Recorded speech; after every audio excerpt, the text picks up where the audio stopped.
Hello everyone, I hope you are well. Here is a small brief again, a short brief of our last class. Our last class was about decision making, traps of decision making. We initially spoke about some um, cognitive biases, which we spoke about earlier, and related those biases to distorted decisions we often make. We spoke about certain traits we have. For instance, when we see a figure appears as a B or a number 13, we were seeing 13 if the previous figure was a 12 and the preceding figure was a 14. We realized that we are not always very objective in sensing what's happening around us. So when you think about how we make decisions, we sense the world, we made a judgment about the situation, and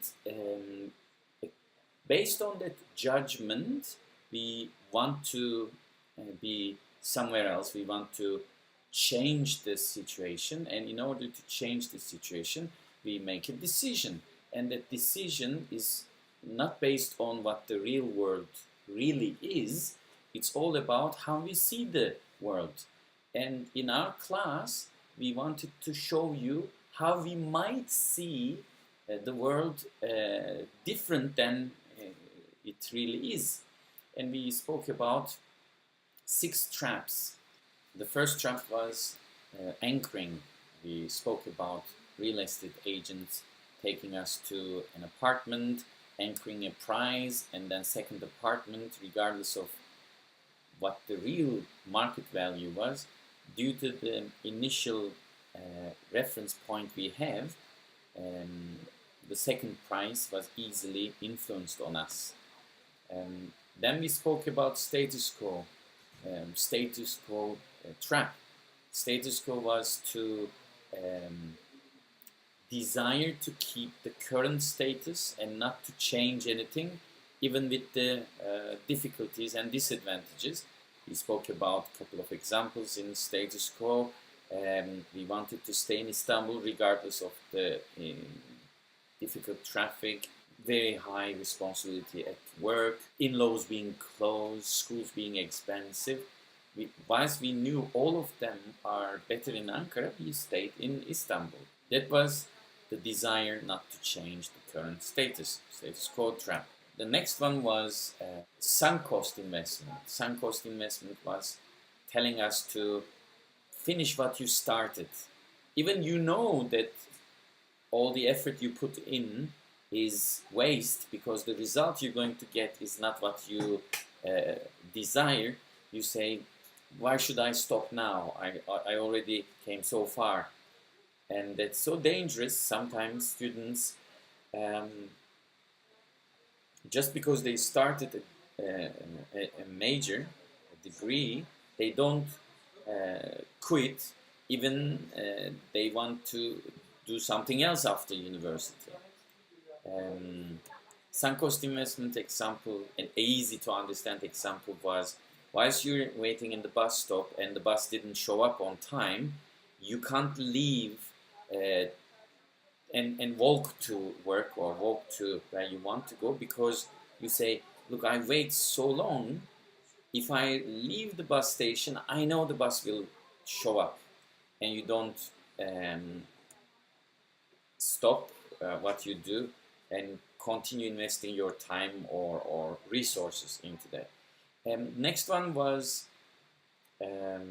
confirming evidence. People tend to seek evidence that confirms their beliefs rather than opposing beliefs. In our example, Deniz was asking only to those who don't like Ankara, who came from Ankara, who escaped from Ankara, but never to someone who moved to Ankara and enjoyed being there. So that was confirming evidence. framing was a dangerous trap. I said, please answer with a nice, short, a gentle email the decision you have made in order to get rid of the pressure you have on your mind, which was clearly signaling to say no, because write a gentle email, write a nazik, short email, if this wasn't a no. So that's the framing trap. I guess we spoke about prediction traps. When we predict future, we believe that we have a very accurate understanding, but generally speaking, it's not that accurate. And in our example, Deniz was saying, if I stay here, I'm going to be a CFO anyway, so why should I go?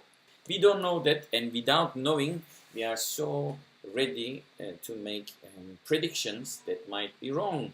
And the other clue about this prediction distortion was that they, in the text, Deniz says they never imagined how their life is going to be 10 years before that day when they received the offer. So we know they were not good predictors. They were not good predicting future. Why should we now trust that prediction of that she cannot be a CFO in Ankara and is going to be a CFO in Istanbul? So I guess that's the summary of the class for this week. And next week we are going to do a recap of the classes so far, and a quiz will be based on our recap and the highlights of the class next week. I look forward to seeing you then, and the week after will be our first guest speaker, an industry professional, bringing us a case so that we analyze the case, try to find out the symptoms of what we gone through, all the ideas we focused, and do a presentation to the guest speaker. Have a very good week. See you next Tuesday. Goodbye.